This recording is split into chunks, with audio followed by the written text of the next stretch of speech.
এটা আমার কাছে সেই মানবদেহে যে স্পোরোজয়েট ঢুকছিল এখানে আবার কিন্তু নতুন একটা মশা তৈরি হয়েছে। এটা আবার কামড় দিলে আবার স্পোরোজয়েটটা হিউম্যান বডিতে ঢুকে গেল। একটু রক্তে ছড়িয়ে দিল। এই যে রক্তের ভিতরে কোন দশা যাচ্ছে? স্পোরোজয়েট। দেখো এই যে রক্তের ভিতর থেকে তোমার স্পোরোজয়েট যাচ্ছে, স্পোরোজয়েট। এগুলো স্পোরোজয়েট। রক্তের মাধ্যমে দেখো ফ্লো হচ্ছে তোমার বডিতে। এই যে রক্তের মাধ্যমে ফ্লো হয়ে আলটিমেট কোথায় আসলো? তোমার যকৃৎ বা লিভারে আসলো। আসসালামু আলাইকুম। আমি ডাক্তার মোহাম্মদ তাওহিদ হোসেন। তোমাদের সাথে আছি আজকে মূলত আমাদের বোটানির চতুর্থ যে অধ্যায় অণুজীব, অণুজীবের গুরুত্বপূর্ণ এবং কঠিন একটা টপিক সেটা হলো ম্যালেরিয়া। তোমাদের কাছে কেমন লাগে আমি জানি না, তবে ম্যালেরিয়ার সেগমেন্টটা একটু কমপ্লিকেটেড লাগে। তবে এবং এটা কিন্তু খুবই ইম্পর্টেন্ট। এটা যে সামহাউ তুমি স্কিপ করবা এটা কিন্তু স্কোপ নেই। কারণ তোমার বোর্ড পরীক্ষায় কিন্তু এখান থেকে ইনভ্যারিয়েবলি সৃজনশীল বা সিকিউ সেট হচ্ছে। এমসিকিউতেও কিন্তু কোশ্চেন আসছে এবং হোয়াট এভার যে এক্সামই হোক না কেন, তোমার কিন্তু যে এক্সামই তুমি অ্যাপিয়ার করো এখান থেকে কিন্তু এমসিকিউ আসবে। কারণ ম্যালেরিয়া খুবই হট টপিক এবং এখান থেকে আসার মতো অনেক ক্লিনিক্যাল টার্মিনোলজি আছে, বোঝার বিষয় আছে। তাই আমি চাই যে এই যে কঠিন যে টপিকটা এটা যতটা সিম্পলিফাইড ওয়েতে তোমার মাথায় ঢুকানো যায় আর কি। তা চলো আমরা বিস্তারিত না বলে একবারে আলোচনায় চলে যাই। আমরা একদম ভিজুয়ালাইজড ওয়েতে ম্যালেরিয়ার যে কনসেপ্ট এটা একটু মাথায় ঢুকিয়ে নেব, কারণ ম্যালেরিয়া একটু কমপ্লিকেটেড। ফার্স্টে দেখো যে মশা থেকে মানুষের শরীরে ম্যালেরিয়ার গোপন পথ। মশা থেকে কিভাবে আমাদের শরীরে আসলে ম্যালেরিয়া আসলো? শুধু এটা যদি হতো যে না মশা থেকে আমাদের শরীরে আসতেছে এতটুকু এনাফ, তাহলে কিন্তু আমাদের এত ঝামেলাটা হতো না। সাধারণত মানুষ এখানে আসলে ইন্টারমিডিয়েট হোস্ট। আমরা একটু পরে পড়বো যে আসলে কোনটা ইন্টারমিডিয়েট হোস্ট, কোনটা ডেফিনিটিভ হোস্ট। মশা থেকে আমাদের শরীরে আসতেছে জীবাণুটা, আবার আমাদের শরীর থেকে যখন আর একটা মশা কামড় দিচ্ছে তখন তার শরীরে গিয়েও কিন্তু ওর লাইফ সাইকেলটা কমপ্লিট করতেছে। তো এখানে আসলে দুইটাই লাইফে কিন্তু ইম্পর্টেন্ট। ফার্স্টে দেখো আমরা মূলত আলোচনা করব ম্যালেরিয়া পরজীবী বা প্লাজমোডিয়াম নিয়ে। ম্যালেরিয়া পরজীবীর যে জীবন চক্রটা আছে তার একটা সিম্পলিফাইড ছবি তোমাদের সামনে দেওয়ার চেষ্টা করেছি, যে এটা একটা হিউম্যান বডি। হিউম্যান বডির এখানে লিভার আছে। লিভার থেকে এখানে হলো তোমার লোহিত রক্তকণিকা। তা প্রথমে লিভার, তারপরে লোহিত রক্তকণিকা, এখান থেকে আবার মশার শরীরে। তার মানে কি মশার শরীর থেকে একটা জীবাণু আসলো তোমার লিভারে গেল, লিভার থেকে রক্তকণিকায় গেল, সেখান থেকে আবার আরেকটা মশায় গেল। তো এভাবে সাইক্লিক্যাল অর্ডারে কিন্তু ওর লাইফ সাইকেলটা কমপ্লিট করতেছে। তো একটু সময় লাগলেও ধৈর্য ধরে সবাই একটু বুঝে পড়বে জিনিসটা, কারণ বুঝে না পড়লে এটা পরে আবার ভুলে যাবে। এটা আমরা লাস্টে জিনিসটা একটু রিভাইজ দিব, বাট আমার সাথে সাথে এখনই মুখস্থ করে ফেলো তো। ফার্স্টে প্রথমে একটা মশা ছিল, মশার শরীর থেকে এই যে স্পোরোজয়েট, এখন মুখস্থ করার দরকার নাই, বুঝিয়ে দেবো যে কিভাবে যে আমরা ভিডিও দেখবো। তো মশা থেকে প্রথমে তোমার শরীরে আসলো, একটা মশা তোমার শরীরে কামড় দিল। ও যে জীবাণুটা তোমার শরীরে দিয়ে গেল, এই জীবাণুটা প্রথমে কোথায় যায়? তোমার যকৃতে। তাহলে দেখো মশা ছিল ১ নাম্বারে, ২ নাম্বারে কিন্তু যকৃৎ। যকৃৎ থেকে কিন্তু সেখান থেকে তোমার যকৃতের কোষে গেল, কোষ থেকে দেখো কই গেছে? ব্লাড স্ট্রিম মানে রক্তের স্রোত। এই যে গোল, গোল দেখতেছো এগুলো লোহিত রক্তকণিকা। তার মানে তোমার যকৃৎ, যকৃৎ থেকে কিন্তু গেল লোহিত রক্তকণিকা। আবার যখন একটা মশা তোমাকে কামড় দিবে, তখন এই লোহিত রক্তকণিকাও তো রক্তটাই টেনে নিবে। তো ওটা আবার মশার শরীরে চলে গেল। তাহলে এই যে মশা, তোমার যকৃৎ, তোমার লোহিত রক্তকণিকা, আবার মশার শরীর। এভাবে সাইক্লিক্যাল অর্ডারে কিন্তু আমাদের ম্যালেরিয়া যে পরজীবীটা এর জীবন চক্রটা কিন্তু চলমান। এটাই আমরা একটু সিম্পলিফাইড ওয়েতে, একটু টাইম লাগতে পারে, তাও আমরা ধৈর্য ধরে পড়বো যাতে আমাদের বোর্ড পরীক্ষায় আমরা সিকিউ অ্যান্সার করতে পারি। এখান থেকে এমসিকিউ গুলো যখন আসবে তখন অনেক টার্ম আছে, আয়ামিবোসাইট, সাপনার্স দানা, সাইজন্ট, ট্রোফোজয়েট, তো এগুলো একটু বুঝে পড়তে হবে। ফার্স্টে দেখো এটা একটু আমাদের একটু ফলো করবো। এটা আসলে বায়োলজি, এটা হচ্ছে আমাদের অন্যতম মেন্টর বায়োলজি রাজীব ভাইয়ের ক্লাসটার একটা স্ক্রিনশট আমি সেখান থেকে নিয়েছি। কারণ এখানে ভাইয়া খুব সুন্দর করে ডিটেলস বইয়ের যে কথাগুলো আছে সুন্দর এক জায়গায় লিখে দিয়েছে। তা এটাকেও সিম্পলিফাইড আমরা করার চেষ্টা করেছি। বাট এখানে যে কথাগুলো লেখা আছে আমি তোমাদের একটু বোঝানোর যদি চেষ্টা করি। ফার্স্ট অফ অল আমাদের বডিতে এই যে মশা কামড় দিল, মশা কামড় দেওয়ার পরে যে দশাটা প্রবেশ করলো, যে পরজীবীর যে দশাটা প্রবেশ করলো তাকে আমরা বলেছি স্পোরোজয়েট। তো তুমি দেখো আমরা এই ছবিটা রিভাইজ দেবো একদম লাস্টে। তার আগে তুমি দেখো যে একটু যদি চেষ্টা করো যে এই যে আমাদের বডিতে প্রথমে এসে একটা মশা বসলো, এটা কেবল শুরু হলো আমাদের পড়া। মশা যখন বসলো এখানে কামড় দিল, কামড় দেওয়ার পরে এই দেখো মশাটা যখন এখানে কামড় দিল তোমার রক্তে ও একটা জীবাণু ছড়িয়ে দিল না? এই যে অনেকগুলো জীবাণু তোমার রক্তে যে ছড়িয়ে যাচ্ছে এটাকে বলা হয় স্পোরোজয়েট। তাহলে কোন দশা মানব শরীরে প্রবেশ করেছে? ডিরেক্ট অ্যান্সার দিতে হবে, বা স্পোরোজয়েট দশা। কি বলেছি? স্পোরোজয়েট দশা। তাহলে দেখো তোমার এখানে লেখা আছে যে অ্যানোফিলিস মশকির লালা গ্রন্থিতে অবস্থিত প্লাজমোডিয়ামের এসপ্রোজয়েড দশাটি পরিণত অবস্থায় সঞ্চিত থাকে। কোথায় থাকে? লালা গ্রন্থি। এবার যে কামড় দিল তোমার যকৃতে যাবে। এসপ্রোজয়েড রসের সাথে মানবদেহে প্রবেশ করে কেমোট্যাক্সিস পদ্ধতিতে। কেমিক্যালের রেসপন্স দেয়, কেমিক্যালের উপস্থিতিতে রেসপন্স দিয়ে সেটা কোথায় যায়? যকৃতে যায়। তাহলে এই যে মশা, মশা কামড় দিল, এসপ্রোজয়েড দশা। কোশ্চেন আসবে কোন দশা? এসপ্রোজয়েড দশা তোমার রক্তে ছড়িয়ে দিল। এই যে রক্তের ভিতরে কোন দশা যাচ্ছে? এসপ্রোজয়েড। দেখো এই যে রক্তের ভিতর থেকে তোমার এসপ্রোজয়েড যাচ্ছে, এসপ্রোজয়েড, এগুলো এসপ্রোজয়েড। রক্তের মাধ্যমে দেখো ফ্লো হচ্ছে তোমার বডিতে। এই যে রক্তের মাধ্যমে ফ্লো হয়ে আলটিমেট কোথায় আসলো? তোমার যকৃৎ বা লিভারে আসলো। ইন্টারেস্টিং কিন্তু। তাহলে ভুল করলে হবে না, আগে বুঝতে হবে কনসেপ্ট। প্রথমে তোমাকে মশা কামড় দিল, মশা কামড় দেওয়ার পর রক্তের মাধ্যমে এসপ্রোজয়েড তোমার বডিতে চলে গেল। ওকে ফাইন, এসপ্রোজয়েড রক্তের মাধ্যমে কোথায় যাবে? এটা দেখো আসলো তোমার লিভার। লিভারের যে সেল, সেলকে আমরা বলি হেপাটোসাইট। সাইট মানে কোষ, কি বলো? হেপাটোসাইট। আর হেপাটোসাইটের ভিতরে যাবে। এই যে লিভার, এর কোষগুলা হলো ষড়ভুজ আকৃতি। সহজভাবে বলতে গেলে এরকম ষড়ভুজ আকৃতিতে অনেক কোষ আছে। এর একটা এখানে মনে করো আঁকলাম, ষড়ভুজ আকৃতির একটা। এই যে হেপাটোসাইট যকৃতে আসলো, কিন্তু এটা বুঝলো, কিন্তু এটা কিন্তু যকৃতে আসলো। এই যে স্প্রোজয়েড ও কি করে? হেপাটোসাইটের ভিতরে ঢোকার চেষ্টা করে এবং আলটিমেটলি ঢুকতে পারে। দেখো লেখা আছে স্প্রোজয়েড সামান্য বাঁকানো, হ্যাঁ এই যে এখানে একটু বাঁকানো, যাতে খুব সহজে ঢুকতে পারে। এই মাকু আকৃতির স্প্রোজয়েড, এটা দেখো হেপাটোসাইটের ভিতরে চলে এসেছে, হেপাটোসাইটের ভিতরে কিন্তু চলে এসেছে। এবং এই স্প্রোজয়েডগুলো দেখো গোল আকৃতি হয়েছে, তখন এটার নাম হয়েছে ক্রিপ্টোজয়েড। কি হয়েছে? ক্রিপ্টোজয়েড। তাহলে আবার রিক্যাপ, আমি বারবার রিক্যাপ করতেছি, আমি যেটা তোমার মাথায় ঢুকে যাক, কারণ ম্যালেরিয়া একটু কঠিন, আর যেন কখনো পড়া না লাগে। এবং ইম্পর্টেন্ট কথাগুলো যেন তোমার মনে থেকে যায়। স্প্রোজয়েড কখন কোন দশা আসলো? স্প্রোজয়েড আসলো কোথায় গেল? রক্তে গেল। রক্তের মাধ্যমে কোথায় আসলো? তোমার লিভারে আসলো। লিভারে কোন সেলে গেল? লিভারের সব কোষ, হেপাটোসাইট, হেপাটোসাইটে গেল। তখন নাম হয়ে গেল কি? ক্রিপ্টোজয়েড। ক্রিপ্টো মানে লুকাইতে, দেখো গোল করে এটা দেখো এরকম হয়ে গেছে, এটাকে বলেছে ক্রিপ্টোজয়েড। এরপরে হেপাটোসাইটের ভিতরে ক্রিপ্টোজয়েড বসে নেই, এটা মাল্টিপ্লিকেশন করবে, এটা সংখ্যা বৃদ্ধি করবে। দেখো অনেকগুলো হয়ে গেছে।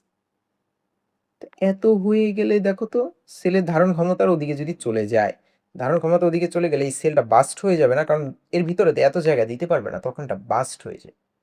বাস্ট হয়ে গেল, দেখো বাস্ট হয়ে কি হয়? লাস্টে মেরোজয়েড দশা, যে দশাটা লাস্টে ছিল ওটাকে বলেছে মেরোজয়েড। প্রত্যেকটা দশা আমরা ডিটেলস পড়বো, কোনটার আকৃতি কেমন, আর রাজীব ভাইয়ের ক্লাসের স্ক্রিনশটটা থেকে ইনশাল্লাহ পড়বো। মেরোজয়েড, এই যে হেপাটোসাইটের ভিতর থেকে, হেপাটোসাইট মানে যকৃৎ, যকৃতের ভিতরে এতক্ষণ যা হচ্ছিল এগুলো কিন্তু একটা লিভার সেল বা হেপাটোসাইটের ভিতরে হচ্ছিল। এখন ওখান থেকে এই মেরোজয়েডটা আবার তোমার রক্তে বের হয়ে গেল। কোথায় গেল? রক্তে বের হয়ে গেল। এই যে রক্তের ভিতর থেকে এই তোমার মেরোজয়েড যাচ্ছে। তাহলে লিভার থেকে কোন দশা বের হলো? মেরোজয়েড। কোথায় যাচ্ছে? রক্তে। রক্তে গিয়ে যাওয়ার কথা, এই দেখো রক্তের অনেকগুলো যে গোল গোল দেখতেছে, এগুলো কি তোমরা জানো মনে হয়? বাইকনকেভ। বাইকনকেভ যেগুলো, এগুলো বলি আমরা আরবিসি বা red blood corpuscle, not cell, corpuscle. তাহলে রেড ব্লাড সেল বা লোহিত রক্তকণিকা, ওগুলো এসে লোহিত রক্তকণিকার ভিতরে ঢুকলো। ঢোকার পর কি করলো? এরা এই লোহিত রক্তকণিকার ভিতরে আবার মাল্টিপ্লিকেশন করেছে, সংখ্যা বৃদ্ধি করেছে। এবং এখানেও সেম কনসেপ্ট, সংখ্যা বৃদ্ধি করতে করতে অ্যাট এ স্টেজ এই রেড সেলটা কি থাকবে নাকি এটা বাস্ট হয়ে যাবে? এটা বাস্ট হয়ে যাবে। দেখো এই সেলগুলো বড় হয়ে এটা বাস্ট হয়ে যাবে।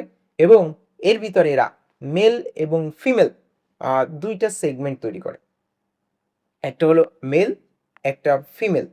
এবং এই যে রক্তের ভিতরে এটা রয়ে গেল, যে মেল আর ফিমেল যে সেগমেন্ট আমার রক্তের ভিতরে রয়ে গেল, আমার বডির রক্তের ভিতরেই তো আছে। পরবর্তীতে যখন একটা আনইনফেক্টেড মসকিউটো, মানে ভালো মশা, পবিত্র মশা এসেছে, এবং তুমি তো ইনফেক্টেড, কারণ তোমার আগের বার তো একজন কামড় দিয়ে চুমো দিয়ে চলে গেছে, তো ওটা তো কামড় দিয়েছে, তোমার বডি কিন্তু এখন ইনফেক্টেড। এই ইনফেক্টেড তোমার বডিতেই কিন্তু এতক্ষণ ধরে যা হয়েছে, যে স্পোরোজয়েট আসলো, তারপরে লিভারের হেপাটোসাইটে গেল, হেপাটোসাইটে গিয়ে মেরোজয়েট বের হলো, মেরোজয়েট গিয়ে মেল ফিমেল সেগমেন্ট তৈরি করে এখন আবার একটা আনইনফেক্টেড মশা এসেছে। এই আনইনফেক্টেড মশা যখন আবার তোমার বডিতে কামড় দিল, এই যে এটা হলো মশা কামড় দিচ্ছে, এই যে এখানে কামড় দিচ্ছে, তোমার রক্তের ভিতরে ওই যে জীবাণুর মেল আর ফিমেল সেগমেন্টটা রয়েছে, ওটাতে এখন এর মাধ্যমে এর পেটে চলে যাবে। তুমি বুঝতে পেরেছো? এটা কিন্তু কিছুটা কমপ্লিকেটেড, বাট বুঝতে পারলে সহজ আছে। দেখো ওই যে যে মেল আর ফিমেল, মেল আর ফিমেল, মেল আর female, male female, male female, এটা দেখো আস্তে আস্তে এই যে মশা টানতেছে, এটা আস্তে আস্তে এর পাকস্থলিতে চলে গেল। মশকির গ্রুপে, হ্যাঁ পড়বো তোমার বই ল্যাঙ্গুয়েজটা এমন আছে, মশকির গ্রুপে, মশকির গ্রুপে চলে গেল। তো মশকির এই যে পাকস্থলিতে যখন চলে গেলে, এখানে তো ওর রক্ত আছে, ওর রক্তের যে লোহিত রক্তকণিকা, মশার লোহিত রক্তকণিকার ভিতরে এই দেখো মেল ফিমেল এগুলো ঢুকে গেছে এবং এরা মেল এবং ফিমেল গ্যামেট তৈরি করে। মেল এবং ফিমেল গ্যামেট মানে শুক্রাণু ডিম্বাণু তৈরি করেছে। দেখলে বোঝা যাচ্ছে যে এটা স্পার্ম বা শুক্রাণু, এটা হলো ডিম্বাণু। শুক্রাণু এবং ডিম্বাণু পরস্পর যখন এখানে এসেছে এরকম নিষেক হয়েছে, ফার্টিলাইজেশন হয়েছে, দুইটা মিলিত হয়েছে, মেল এবং ফিমেল মিলে কিন্তু আকৃতিটা এরকম হয়েছে। এটাকে বলা হয় উসিস্ট। কি বলা হয়? উসিস্ট। আবার উকিনেট। কিনেট বলতে এটা চলাচল করতে পারে, এক জায়গা থেকে আরেক জায়গায় যেতে পারে। কিনেট বা কাইনেটিক মানে গতি আমরা জানি। তাহলে উকিনেট মানে এটা এক জায়গা থেকে আরেক জায়গায় যেতে পারে। এর পরবর্তীতে এটা মাল্টিপ্লিকেশন করেছে, সংখ্যা বৃদ্ধি করেছে এবং এটা পরবর্তীতে এই যে উকিনেটটা কোথায় চলে যায়? এটা হলো স্যালিভারি গ্ল্যান্ড বা লালা গ্রন্থিতে গিয়ে রিজার্ভ থাকতেছে, লালা গ্রন্থিতে চলে যাচ্ছে। তাহলে কি হলো? লালা গ্রন্থিতে এটা জমা থাকলো, তাহলে মশা এবার ইনফেক্টেড। এ যে যখন আরেকটা মানুষকে কামড় দিবে, ওই যে আবার সেই পরবর্তীতে স্প্রোজয়েড তৈরি করবে লালা গ্রন্থিতে। লালা গ্রন্থিতে কামড় দিয়ে তার মানে কি স্প্রোজয়েড আবার যাবে। তাহলে এই সাইকেলটা কন্টিনিউয়াস কিন্তু চলতে আছে। দেখো, প্রথমে একটা মশা কামড় দিল, স্পোরোজয়েডটা তোমার লিভারে চলে গেল, মেরোজয়েড লাস্টে তৈরি করে লোহিত রক্তকণিকায় চলে গেল। লোহিত রক্তকণিকায় মেল আর ফিমেল গ্যামেটোসাইট তৈরি করেছে। পরবর্তীতে আবার যখন এটা কামড় দিয়েছে, ওর শরীরে গিয়ে দেখো জাইগোট, উসিস্ট বা উকিনেট, মেল ফিমেল দুইটা মিলে যখন কম্বাইন করলো বলেছি উকিনেট, ওই উকিনেটটা আবার স্যালিভারি গ্ল্যান্ডে গিয়ে স্প্রোজয়েড তৈরি করেছে। আবার যখন কামড় দেয় তখন স্প্রোজয়েড ঢুকে সেম সাইকেলটা কন্টিনিউ করে। তো এটাই হলো আমাদের ম্যালেরিয়ার জীবন চক্র। তোমরা যদি একটু সিম্পলিফাইড ওয়েতে দেখতে চাও, আমরা একটু একটা ভিডিওর হেল্প নিব। দেখ, মশাটা যখন এসে তোমার বডিতে কামড় দিল তখন কি গেল? স্পোরোজয়েড। আমরা কিন্তু রিভাইজ দিচ্ছি, দেখো স্পোরোজয়েড কিন্তু তোমার ব্লাডের ভিতরে আস্তে আস্তে ছড়িয়ে যাচ্ছে। ওকে ফাইন, মশা কামড় দিল, ইনফেক্টেড একটা মশা, আমার রক্তের ভিতরে স্পোরোজয়েডটা সুন্দর করে কিন্তু ছড়িয়ে যাচ্ছে। ওকে ফাইন, ছড়িয়ে ভাইয়া কোথায় যায়? এটা কিন্তু তোমার লিভারে যাবে, যকৃৎ, এবং এটার হেপাটোসাইট বা যকৃৎ কোষ এটাকে ইনভেট করে ভিতরে ঢুকে গেল এবং সেখানে গিয়ে সে মাল্টিপ্লিকেশন করেছে, আকৃতি পরিবর্তন করে স্প্রোজয়েডটা কিন্তু মেরোজয়েডে কনভার্ট হয়েছে। দেখো এটা সংখ্যা বৃদ্ধি করেছে এবং অ্যাট এ স্টেজ গিয়ে এটা কিন্তু হেপাটোসাইট ওটাকে লাইসিস করে বের হয়ে আসে। মেরোজয়েড স্টেজে, মেরোজয়েড স্টেজটা আবার আমার ব্লাডের ভিতরে সার্কুলেশনের ভিতরে চলে গেল। সার্কুলেশনে গিয়ে এটা আমার লোহিত রক্তকণিকা ইনভেট করলো, তার ভিতরে চলে গেল। এই ভিতরে কিছু স্ট্রাকচারাল চেঞ্জ হলো, এখানে এসে সে মাল্টিপ্লিকেট করেছে, সংখ্যা বৃদ্ধি করেছে এবং সংখ্যা বৃদ্ধি করে অ্যাট এ স্টেজ গিয়ে এটা কিন্তু লোহিত রক্তকণিকাকে আবার লাইসিস করেছে, বিদীর্ণ করেছে। করার পরে এটা আমার রক্তে বিদীর্ণ করে আমার রক্তের ভিতরেই আছে, রক্তে ছড়িয়ে গিয়েছে। ছড়ানোর পরে এটা হলো মেল আর ফিমেল গ্যামেটোসাইট তৈরি করেছে। একটা মেল আর একটা ফিমেল গ্যামেটোসাইট তৈরি করছে এবং এরা আমার রক্তের ভিতরেই থাকে, রক্তের ভিতরে ছড়িয়ে আছে। যখন আনইনফেক্টেড একটা মসকিউটো আবার এসে ওই ব্যক্তিকে মানে ইনফেক্টেড ব্যক্তিকে কামড় দিল, তার মানে কি আমার যে মেল অ্যান্ড ফিমেল গ্যামেটোসাইট, এই গ্যামেটোসাইটই কিন্তু ওই মশাটা আবার খাচ্ছে, রক্তের মাধ্যমে তার বডিতে চলে গেল। মশকির ক্রুপের ভিতরে পৌষ্টিক তন্ত্রের তার একটা অংশ, মশকির ক্রুপ সেখানে চলে গেল, সেখানে ওর যে লোহিত রক্তকণিকা আছে তার ভিতরে চলে গেল আমার মেল অ্যান্ড ফিমেল গ্যামেটোসাইট এবং এরপর এরা মেল অ্যান্ড ফিমেল গ্যামেট তৈরি করেছে, স্পার্ম ও ওভাম তৈরি করেছে এবং পরবর্তীতে এই যে স্পার্ম, এই যে ওভাম, এরা পরস্পর ফার্টিলাইজেশন হয়েছে, নিষেক হয়েছে। হ্যাঁ, এটা ফার্টিলাইজেশনের পরে যেটা তৈরি করেছে এই সেগমেন্টের নাম দিয়েছে উকিনেট। এটা চলাচল করতে পারে, এক জায়গা থেকে আরেক জায়গায় যেতে পারে। উকিনেট কাইনেটিক কথা থেকে এসেছে, যেটাকে বলেছে উকিনেট এবং উকিনেটটা সংখ্যা আস্তে আস্তে বৃদ্ধি করতেছে, বৃদ্ধি করে এটা আসলে আবার কোথায় চলে যাচ্ছে? ওই স্যালিভারি গ্ল্যান্ডে এবং স্পোরোজয়েড স্টেজে আবার ওই স্যালিভারি গ্ল্যান্ডে কিন্তু এটা রিজার্ভ থাকতেছে। তার মানে ঘুরে ফিরে আমার কিন্তু সেই মানবদেহে যে স্পোরোজয়েড ঢুকছিল এখানে আবার কিন্তু নতুন আরেকটা মশা তৈরি হয়েছে, এটা আবার কামড় দিলে আবার স্পোরোজয়েডটা হিউম্যান বডিতে ঢুকে গেল। তাহলে এটা কিন্তু আমাদের ম্যালেরিয়া লাইফ সাইকেল। এখানে বুঝতে হবে যে ইন্টারমিডিয়েট হোস্ট এবং ডেফিনিট হোস্ট কে। ইন্টারমিডিয়েট মানে মধ্যবর্তী হোস্ট কিন্তু মানুষ। মানুষের শরীরে ওর কিন্তু কোনো যৌন জনন সংঘটিত হয়নি। তাই মানুষকে বলা হয়েছে ইন্টারমিডিয়েট হোস্ট। বাট মশকির দেহে কিন্তু তার ফার্টিলাইজেশনটা হয়েছে, নিষেকটা হয়েছে, যৌন জননটা হয়েছে। এইজন্য মশাকে বলা হয় কিন্তু তার ডেফিনিটিভ হোস্ট। আমরা কিন্তু ম্যালেরিয়ার ইন্টারমিডিয়েট হোস্ট। আমাদেরকে মাঝখানে জাস্ট ইউজ করেছে। বাট মশা কিন্তু তার ডেফিনিট হোস্ট।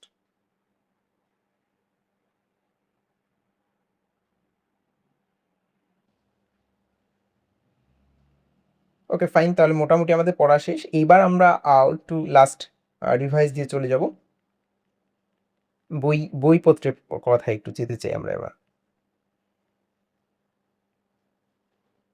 দেখো ম্যালেরিয়ার পরজীবীর জীবনচক্রের যে ধাপ আছে, ধাপটা তোমরা এই ছকটা পড়বা, কারণ ছকটা পড়লে পরবর্তীতে পড়া সহজ হয়ে যায়। এবার আমরা একটু রাজীব ভাইয়ের এটা একটু পড়ার চেষ্টা করি যে আসলে ভাইয়া সুন্দর করে লিখেছে এখানে যে নির্দিষ্ট হোস্ট বা ডেফিনিটিভ হোস্ট হলো তারা যাদের দেহে যৌন জনন ঘটে, তার মানে কি মশা, মশকি, স্ত্রী অ্যানোফিলিস মশকি। আর মাধ্যমিক হোস্ট বা ইন্টারমিডিয়েট হোস্ট হলো যাদের দেহে অযৌন জনন ঘটে, সেটা আমাদের এই ম্যালেরিয়ার জন্য কিন্তু হিউম্যান ছিল ইন্টারমিডিয়েট হোস্ট। দেখো সাইজোগনি, গ্যামিটোগনি, এসপোরোগনি, তিনটা কথা আছে। সাইজোগনি মানে সংখ্যা বৃদ্ধি, গ্যামিটোগনি গ্যামেট শুক্রাণু ডিম্বাণু, গনি মানে বৃদ্ধি, আর এসপোরোগনি স্পোরের সংখ্যা বৃদ্ধি। এখন দেখো ফার্স্টে স্পোরোজয়েট। স্পোরোজয়েট যেটা ছিল এটা কেমোট্যাক্সিস পদ্ধতিতে আমাদের হেপাটোসাইটে আসছিল। হেপাটোসাইটের ভিতরে এসে প্রথমে এটা হলো ক্রিপ্টোজয়েট তৈরি করে। ক্রিপ্টোজয়েটটা যখন একটু ভিতরে নিউক্লিয়াস বৃদ্ধি হয়, বহু নিউক্লিয়াস বিশিষ্ট যে দশা, এটাকে বলা হয় সাইজন্ট। কি বলেছি? আশার মতো করছে। বহু নিউক্লিয়াস বিশিষ্ট যে দশা, এটাকে বলা হয়েছে সাইজন্ট। এই যে সাইজন্ট, এটা পরবর্তীতে দেখো ইনডিফিনিট আলাদা আলাদা সেল তৈরি করেছে এবং হেপাটোসাইট, এইচসি মানে হেপাটোসাইট।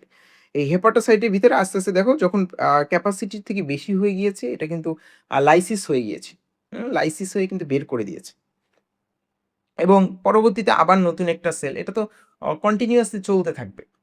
একটা হেপাটোসাইট লাইসিস হয়েছে, ওখান থেকে যেটা বের হয়েছে ওটা আরেকটা হেপাটোসাইটকে ইনভেট করবে, আরেকটা হেপাটোসাইটকে অ্যাফেক্টেড করবে।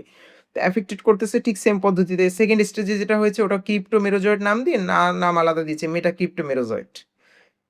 এবং এটা যকৃৎ সেল থেকে যারা বেরোচ্ছে দুইটার আবার দুই ধরনের নাম দিয়েছে, একটা ছোট একটা বড়। যেগুলো একের পর এক বেরোচ্ছে, একের পর এক বেরোচ্ছে। হেপাটোসাইট থেকে যেগুলো বেরোচ্ছে ছোটগুলার একটা নাম দিছে, বড়গুলার আরেকটা। দেখো যেগুলো ছোট মাইক্রো মেটা ক্রিপ্টোমেরোজয়েড, যেটা বড় ম্যাক্রো মেটা ক্রিপ্টোমেরোজয়েড। মেটা ক্রিপ্টোমেরোজয়েড তো ছিল, তার ভিতরে যারা বড় তাদেরকে ম্যাক্রো, যারা ছোট তাদেরকে মাইক্রো বলা হয়েছে। ম্যাক্রো মেটা ক্রিপ্টোমেরোজয়েডগুলো আবার নতুন একটা হেপাটোসাইটকে ইনভাইট করতেছে, এভাবে করতে করতে কিন্তু হেপাটোসাইট তারা ড্যামেজ করে। আর যেটা মাইক্রো ছিল ওটা কিন্তু রক্তে বের হয়ে আসে। আমরা অ্যাজ এ হোল বলতে গেলে রক্তে বের হয়ে এসেছে, তার মানে বাকিগুলো গেল কই? বাকিগুলো কিন্তু একের পর এক সেল, একের পর এক সেল হেপাটোসাইট ড্যামেজ করতেছে করতেছে করতেছে। এবং যারা মাইক্রো মেটা ক্রিপ্টোমেরোজয়েড তাদের ভিতরে দেখো মাইক্রো যেটা ছোট ছিল, তার মানে কি? তার পুষ্টি গ্রহণ করতে হবে। সে কি করেছে? ট্রোফোজয়েড, ট্রোফো মানে পুষ্টি, ট্রোফোজয়েড মানে পুষ্টি গ্রহণ করেছে, কারণ তারা ছোট মাইক্রো, তাই পুষ্টি গ্রহণ করে বড় হয়েছে। বড় হওয়া মানে কি? যে একটা সেল বড় হওয়া মানে কি? তার ভিতরে ফাঁকা জায়গা তৈরি হয়েছে। ফাঁকা জায়গা যখন তৈরি হয় তার ভিতরে অবশ্যই একটা গহ্বর তৈরি হয়। তাহলে একটা নিউক্লিয়াস, একটা গহ্বর। দেখো এই যে নিউক্লিয়াস, এই যে যদি গহ্বর হয় এখানে নিউক্লিয়াস হয়, দেখতে কিছুটা আংটির মতো না? তাই এই স্টেজটাকে বলা হয় সিগনেট রিং। কি বলেছে? Signet ring. দেখো সিগনেট রিং। এরপরে দেখো অ্যামিবার মতো যে স্টেজটা তৈরি হয়েছে একে বলে অ্যামিবোসাইট। অ্যামিবোসাইট এই স্টেজে গিয়ে সাফনার্স দানা দেখা যায় এবং এই সাফনার্স দানার উপস্থিতি দেখেই কিন্তু ম্যালেরিয়া আইডেন্টিফাই করা হয়। যে সাফনার্স দানা আছে তার মানে এখানে প্লাজমোডিয়াম পরজীবী আছে। এরপরে আবার সেম বহু নিউক্লিয়াস বিশিষ্ট দশা সাইজন। সাইজনগুলো বিন্যস্ত হয়ে রোজেট, গোলাপ ফুলের মতো, দেখো ফুলের মতো দেখতে মনে হচ্ছে, এই জন্য এটাকে বলে রোজেট। রোজেট থেকে এই যে গ্যামেটোসাইট তৈরি হলো, লাস্ট মানুষের রক্তে গ্যামেটোসাইট ছিল, ওই গ্যামেটোসাইট যখন আবার মশা কামড় দিল, এটা ভাগ করেছে কিন্তু, এই যে এতটুকু হলো মশা, এতটুকু হলো হিউম্যান। এই এতটুকু হলো হেপাটোসাইট আর লাল অংশ হলো লোহিত রক্তকণিকা। মানে আগেরটুক যারা বুঝেছো তাদের কাছে এটা এখন সিম্পলিফাইড ওয়েতে সহজ লাগার কথা।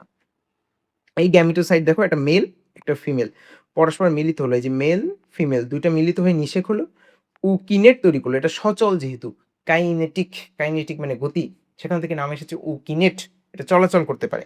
তাহলে উকিনেট এখান থেকে আস্তে আস্তে আবার উসিস্ট তৈরি করলো। হ্যাঁ, উসিস্ট মানে চারপাশে যখন একটা আবরণ তৈরি করলো এটাকে বলা হয়েছে উসিস্ট। উসিস্ট পরবর্তীতে আবার দেখো স্পোরোজয়েট তৈরি করলো, মানে স্পোরোগনির মাধ্যমে স্পোরোজয়েট তৈরি করেছে। তো মশার তো আলটিমেট ওই স্পোরোজয়েট, স্পোরোজয়েটটাই তো আমাদের বডি থেকে ঘুরে ঘুরে ঘুরে ঘুরে ঘুরে ঘুরে এই যে আবার স্পোরোজয়েট তৈরি করলো। তাই এটাই হলো ম্যালেরিয়া পরজীবীর জীবন চক্র। এটা হলো কোথায় হয়? ফিমেল অ্যানোফিলিস মশকিতে হয়। এবং লাস্ট ম্যালেরিয়ার জীবনচক্রে এখন যদি তুমি একটু সিম্পলিফাইড ওয়েতে, অল সামারাইজড ওয়েতে তোমার বইয়ে একটা ছক দেওয়া আছে, ছকটা যদি একটু পড়তে চাও যে মানব দেহে কি অযৌন জনন ঘটে, প্রত্যেকটা কোর্সেন এই পেজে যা আছে সব পড়া হয়ে গেলে এটা পড়া সহজ। আমরা সাধারণত উল্টা ওয়েতে আসি। এই ছকটা পড়তে বসি। এটা কঠিন হয়ে যায়। তুমি সিম্পলিফাইড ওয়েতে আমি কিন্তু ১ম এ ছবি দিয়ে বুঝিয়েছি। তারপরে ভিডিও দিয়ে। তার মানে কি? ওখানে কিন্তু অনেক সিম্পলিফাইড ছিল। তারপরে আমরা রাজীব ভাইয়ের স্লাইডটা দেখেছি যেখানে মোটামুটি ডিটেইলস আছে। তারপরে তুমি বইয়ের এটা দেখো এবার সহজ লাগবে। দেখো, মানবদেহে কোন ধরনের জনন ঘটে? অযৌন। মশকির দেহে কোনটা হইছে? যৌন। কারণ ওখানে নিষেক বা ফার্টিলাইজেশন হয়েছে। প্রত্যেকটা কোর্সে। যকৃতে যেটা হয়েছে সেটার নাম দেওয়া হয়েছে হেপাটিক সাইজিওগনি। কারণ সংখ্যা বৃদ্ধি হয়েছে যকৃতে। তাই নাম হয়েছে হেপাটিক সাইজিওগনি মানে সংখ্যা বৃদ্ধি। এরিথ্রোসাইটিক সাইজিওগনি, এরিথ্রোসাইট মানে লোহিত কণিকা, সাইজিওগনি মানে সংখ্যা বৃদ্ধি, লোহিত কণিকায় সংখ্যা বৃদ্ধি। তাহলে মানবদেহে ২ টা ভাগ, hepatic schizogony, erythrocytic schizogony. Details যদি নাও জানো, pre erythrocytic, exo erythrocytic. Pre erythrocytic schizogony মানে ফার্স্ট স্টেজ স্প্রোজয়েড, সেখান থেকে হলো ক্রিপ্টোজয়েড, বহু নিউক্লিয়াস বিশিষ্ট সাইজন, ক্রিপ্টোমেরোজয়েড। পরবর্তীতে যেগুলো বড় ছিল ওগুলো তো আবার ইনভেট করেছে নতুন একটা সেলকে। তখন আবার ওই সেম কথা বহু নিউক্লিয়াস সাইজন, মেটাক্রিপ্টো মেরোজয়েড। এখন মেটাক্রিপ্টো মেরোজয়েডটা আবার ২ টা আমরা ভাগ করেছি মাইক্রো আর ম্যাক্রো। মাইক্রো যেটা ছোট ওটা পুষ্টি গ্রহণ করবে না, ওটা পরবর্তীতে আমরা বড় ভাগ করেছি ট্রোফোজয়েড দশা। দেখো এখানে লেখা আছে এই যে মাইক্রো যেটা এটা পরবর্তীতে ট্রোফোজয়েড, সিগনেট রিং, অ্যামিবয়েড, সাইজন, রোজেট, মেরোজয়েড। ঠিক আছে না? তো এই সাইকেল তো কন্টিনিউয়াস চলতেছে। আর মশকির দেহে যখন গেল, ১ম এ মশকির ক্রুপে আমরা বলেছি যে পৌষ্টিকতন্ত্রে ক্রুপের ভিতরে গেছে কিন্তু। ক্রুপের ভিতরে যখন যায় ১ম এ গ্যামেট সৃষ্টি হয়েছে, গ্যামেটের নিষেক হয়েছে, জাইগোট উকিনেট ফর্ম করেছে এবং উকিনেট যখন আস্তে আবার স্যালিভারি গ্ল্যান্ডে চলে গেল, মশকির ক্রুপের বহিঃস্তরে যখন বের হলো, ক্রুপের ভিতরে কিন্তু লাস্ট উকিনেট ছিল। কিনেট মানে কি? গতি, সচল দশা। ওটা আস্তে ক্রুপের বাইরে গেল। বাইরে গিয়ে আবরণ যখন আবৃষ্ট হলো ওটাকে বলা হয়েছে ওসিস্ট। ওসিস্ট পরবর্তীতে লালাগ্রন্থিতে স্পোরোজয়েড, স্পোরোগনির মাধ্যমে স্পোরোজয়েড ফর্ম করে লালাগ্রন্থি রিজার্ভ ছিল। এই স্পোরোজয়েড যখন আবার হিউম্যান বডিতে ইনফেক্ট করবে, আবার হিউম্যান বডিতে যাবে, তখন কিন্তু আবার একটা সেম সাইকেল কন্টিনিউ হবে।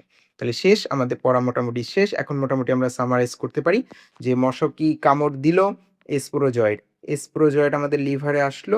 লিভার থেকে মেরোজয়েড হয়ে বের হয়ে গেল হেপাটোসাইট থেকে। লোহিত রক্তকণিকায় আঘাত করলো। সেখান থেকে মেল ফিমেল গ্যামেটোসাইট আবার মশকির ক্রুপে গিয়ে এই গ্যামেট মিলে উকিনেট যখনই ক্রুপ থেকে বের হয়ে গেল উসিস্ট, এরপরে স্প্রোগনির মাধ্যমে আবার লালাগ্রন্থিতে স্প্রোজয়েড। এই স্প্রোজয়েড আবার নতুন একটা মানুষকে কামড় দিলে ছড়িয়ে যায়। তাহলে মোটামুটি আজকে আলোচনা এতটুক। যে কোশ্চেনগুলো আসবে ইনশাআল্লাহ এর ভিতরে থাকবে। পরবর্তী ক্লাসের জন্য সবার শুভকামনা রেখে আজকে শেষ করছি। আল্লাহ হাফেজ।